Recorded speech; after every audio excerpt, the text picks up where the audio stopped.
I want to talk more about how to read the material. There are people that are looking to read this stuff and not just take it from me, that this is what it says. And of course, there are people that hear what I interpret and say, I don't see that. There are other people that, and this is a good indicator of what we can do right here. There's a lot of people who say, or I've talked to people who say, I can't really understand it. I don't see it. But once you point it out, I'm like, okay, now I get it. Then I go read something else and it's the same thing. I don't see it. Then if you point it out, I'm like, oh, okay, then I see it. That's an indicator right there that the brain is wiring and the understanding is getting close to coming online. It is. It's learning to read those while you're comprehending them and playing them out mentally. And that takes a little bit of practice. But it can be done. I learned it accidentally and it took me years to learn it, but I think I can show it in a short period of time. This is what to do to read the scriptures and the text and the material from antiquity to unlock it.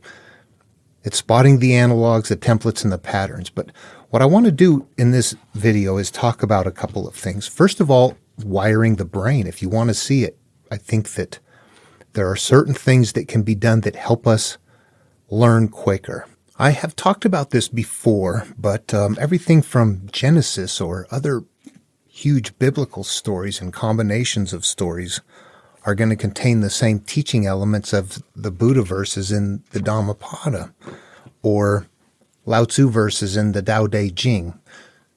If we play them out in the psyche, that they sit in different times, different places, and the lessons are residing in the physical world using different analogous terms for a different people in a different time.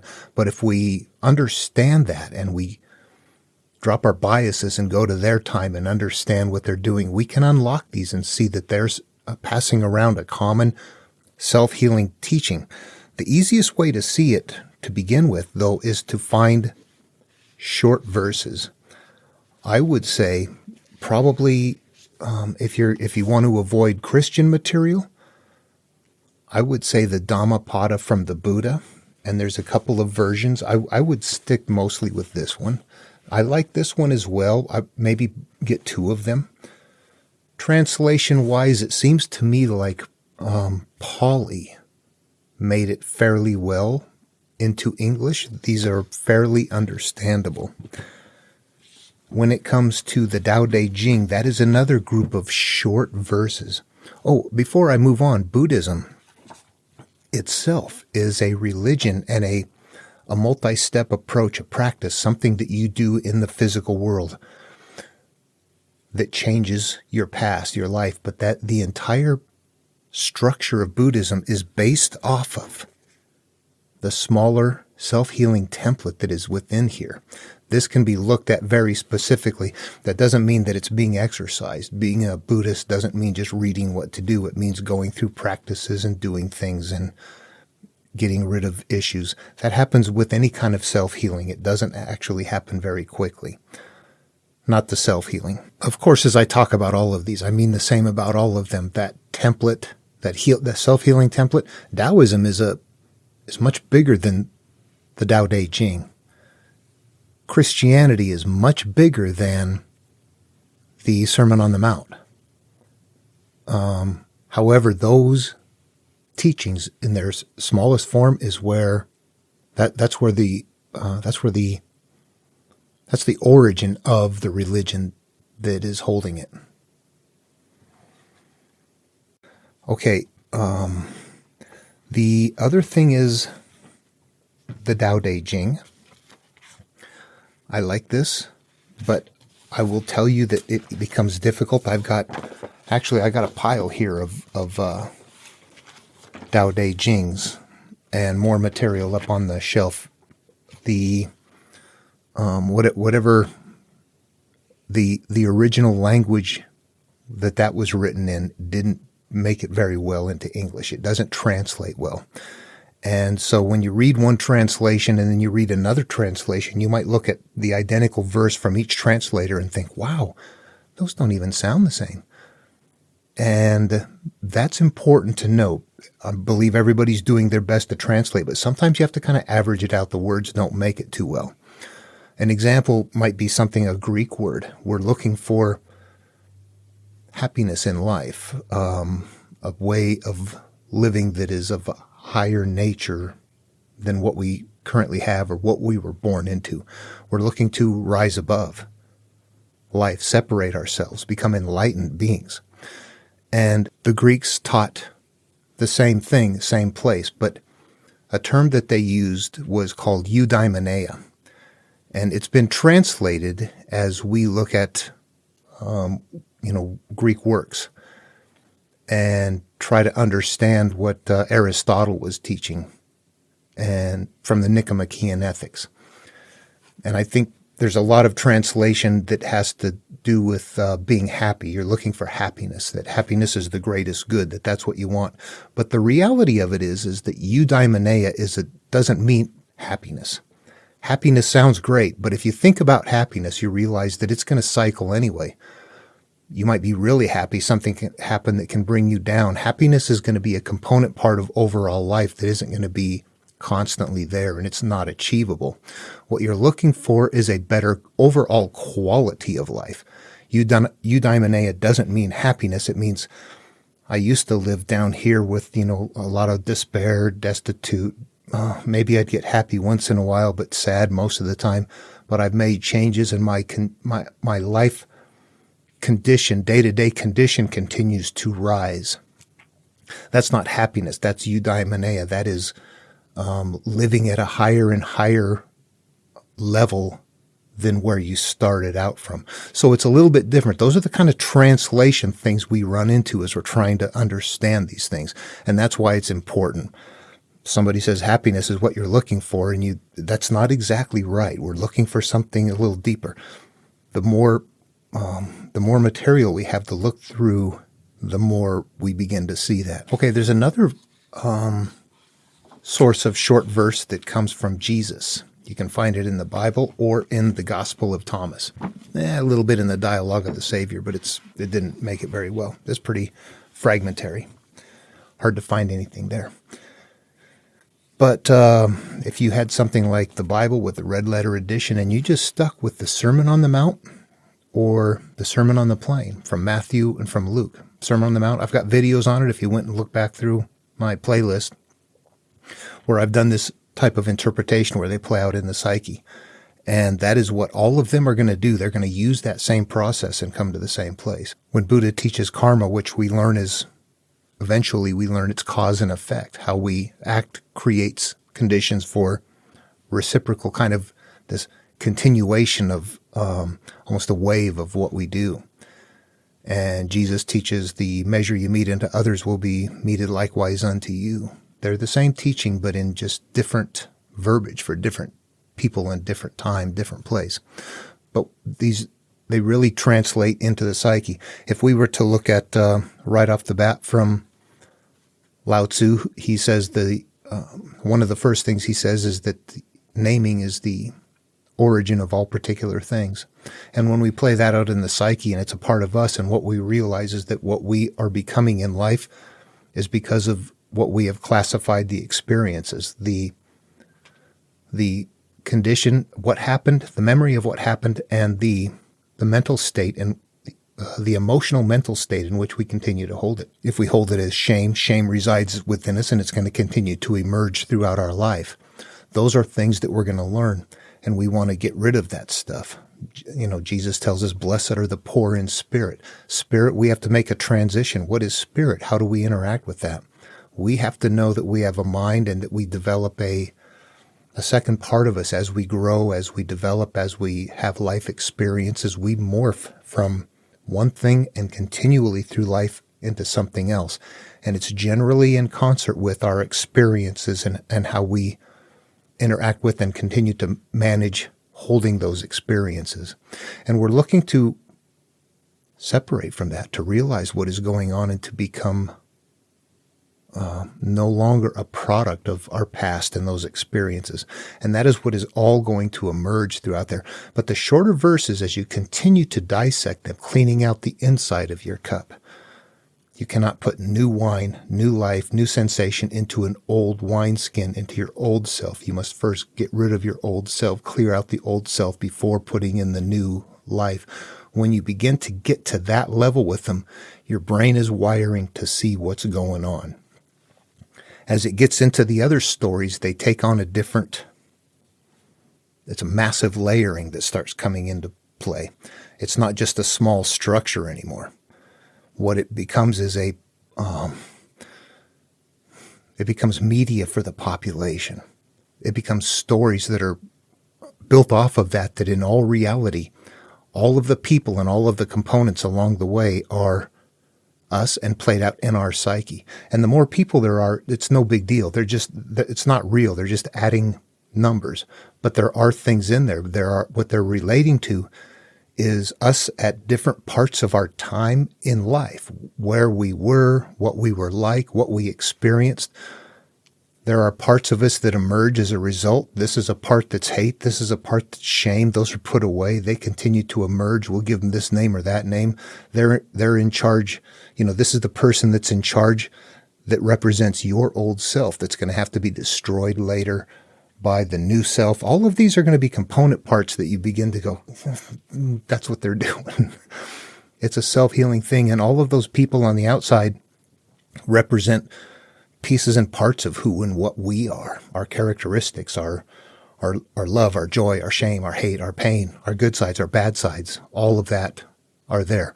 But the easiest way to see them is to start out with the shorter verses. As they get more and more complex, the adding of the layering becomes easy once you have that basic structure in place already. There's the 5 parts: the higher self, the conscious self, the subconscious, or the resultant offspring of your life experience, is the good and the bad stuff that we carry that acts out. And there is the field that we exist within, that because of what we hold up here, we fit and we flow together in situations where we fit because of what we're holding up here. Those 5 things are a part of the deeper teaching that in these verses, in the shorter versions, it doesn't quite go that far yet. It's letting us know, though, that, wait, here's that whole verse again, but complete. Judge not, lest ye be judged. For the measure with you mete unto others will be meted likewise unto you. The measure with which you judge others will be judged to you as well. What is this? In the physical world, that, you could say, well, don't do that, but it still happens anyway. People still get judged, even though they're not doing anything. So that's, what? That's not any kind of a rule. That's telling you not to judge, but I see people judging other people that they don't even know who they are. So that's not in play at all. When you put it into the psyche, what you realize is that it makes sense all the time to everybody. Judging something means judging an experience that you had and holding an emotional state to it. And because of that emotional state that is not dealt with, be it hatred, shame typically, issues like that, insecurities, when those emerge, the nature of it is going to continue to emerge in that same way. You're going to feel ashamed. You're going to feel insecure.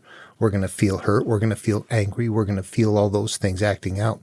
That because we judged something, the same measure is going to be judged unto us, and the measure that we mete unto others will be meted likewise. It's all a mental thing. You call it spiritual, but it's mental. It's the way that we hold it that makes the difference. That's the key right there. You could call the memory, the emotion, the emotional quality of it, however it makes you feel, and the strength of it. What is the amplitude? That's a monster. That's a creature. That's a weed in the garden. That is something that needs to be exercised. What it really is an electrochemical memory stored in the brain that if we go address, you forgive. You go find that emotional state. That's the issue right there. We have to change that emotional state. But as long as it is left, whatever that emotional state is, seeks itself out. If it's shame, you're going to continue to experience shame in life while that is there. We're going to continue to cycle around those issues that we hang on to. me, all of us do that. It's a human thing. We fit together in that field. But you see, the teachings are all that way between, what is Buddha, the first one? All that we are is a product of all that we have thought.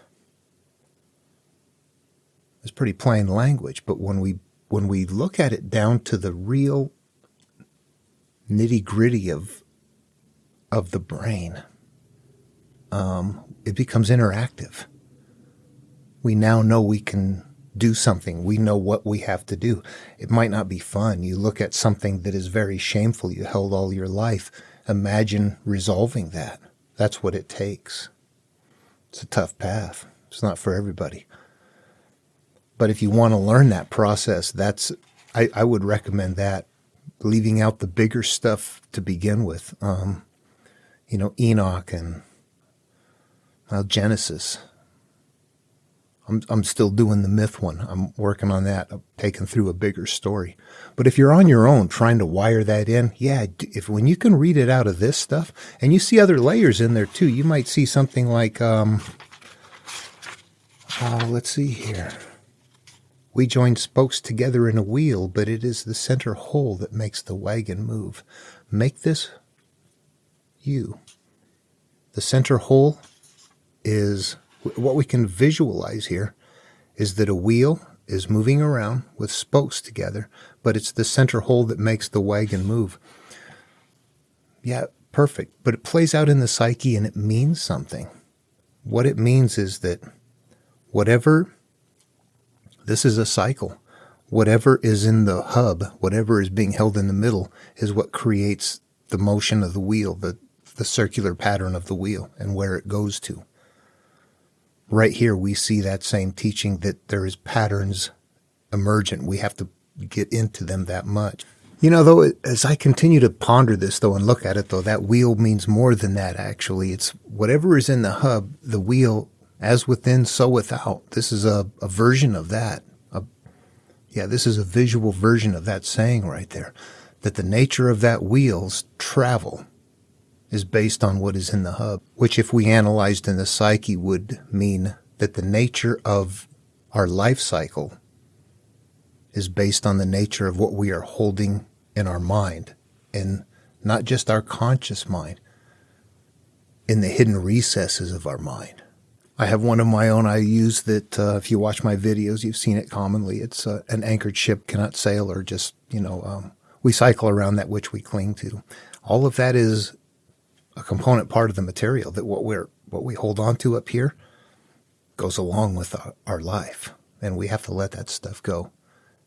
The teaching is how to interact with that, how we came about and how to interact with that. We shape clay into a pot, but it is the emptiness inside that holds whatever we want. Simultaneously out here, we're seeing physical things, a wheel, a pot. The next one's wood for hammer, a house. Those are all physical things transitioning to a spiritual thing. That's another layer that's in these. You can find that in, not everywhere, but you'll find sometimes it'll say something that's about the physical world, and then it'll answer something about the inner world. They don't quite line up. You'll catch those. When you read this stuff like this, you'll find that, and they'll become pretty obvious to see. But just by repetitively looking at them and reading them, you begin to realize, there's something goofy there. But it's transitioning it into the psyche. When you fully do that, it opens right up. Actually, that's not true. You have to also convert the analogs, and the analogs they vary. You learn them in one place, and then you go somewhere else, and they're doing something different. They're still carrying the template, but they're shifting analogs so it sounds different. And so you're looking for different kinds of patterns, not necessarily the story, but something to happen. A narrow gate, an opening, crossing something, going into a cave, going into a tomb, things like that, that between stories they sound different, but if you look at them, they sequence the same way. Oh, somehow there was a person selected. Somehow they had trouble leaving their past behind. Somehow they had to go through some sort of a narrow passage with the help of, a higher power. But the analogs can shift quite a bit, and not until you play them in the psyche do they really become observable, for example. Once you are playing it out in the psyche, you realize that these are parts of, yep, I'm going on the path. I'm struggling to leave the issues that I'm carrying with me are going to be hard to leave behind. So there's your struggle to leave the past. You've got to gather up whatever resources you need along the way. Get your mental self prepared. You have to understand what to do. Then you have to turn inward into your psyche. So they're playing out this way. And then what happens next in the stories is either like the defeating of demons, or this is your world up here. It could be a flood that wipes out the entire world so that you can start over again, signifying a rebirth. So those are both carrying the same thing, whether you're killing off blinding an ogre, or killing off a hydra, or whether you are having a global flood that is wiping out everything and starting over again. They're both analogous to the idea of defeating what is become bad inside of you. However, all of that stuff I was just talking about right there, that is in the bigger stories. And that is derived from this material. All of those things about defeating demons and dragons and wiping out worlds and all of that are going to be directly related to the point in time where forgiveness is necessary, where you must look at the issues that you've put away and figure out a way to resolve them. That's the spot right there. It becomes very interactive. In fact, I'm going to suggest that when you can read these verses and find that they are all mentally interactive, that are going to, when interacted with and understood, provide you with a step, or a step along the way that's going to help you improve the quality of your life, to feel better about your life. And if you found that, you've interpreted the verses. Something else, sin, stuff like that. Everything is an analog. Think everything is an analog as you're going through it. We like to think of sin as, I didn't do it. This stuff that happened to me, I was a victim. I am not a sinner. Sin in this case does not mean that. Sin in this case means like transgression, ought. It's anything that you're holding up here that is preventing your life from having a higher eudaimonia, of living in a better flow in the Tao, if you follow the Tao Te Ching, or the kingdom of heaven within, or nirvana with Buddha, whatever it is we're looking for. Anyway, so when we're looking for forgiveness for our sins, bear that in mind, that what we're actually looking for is where that memory is, and there is something painful, and you can think about it, and you can't talk about it, you can't open up about it, you can't feel okay about it. That is a sin that you need forgiveness for. That doesn't mean you need to go, all it means is you need to figure out why you feel that way and look at it enough until you don't feel that way anymore. Emerge it, look at it, understand it, whatever it takes, because leaving it in place affects and dictates your flow in life, or the way that God graces you, who sees in secret and rewards in secret. It all fits. Think analog, everything. But energy and frequency and vibration, yeah. All right, hope the video was fun. Love one another, and I'll see you in the next one.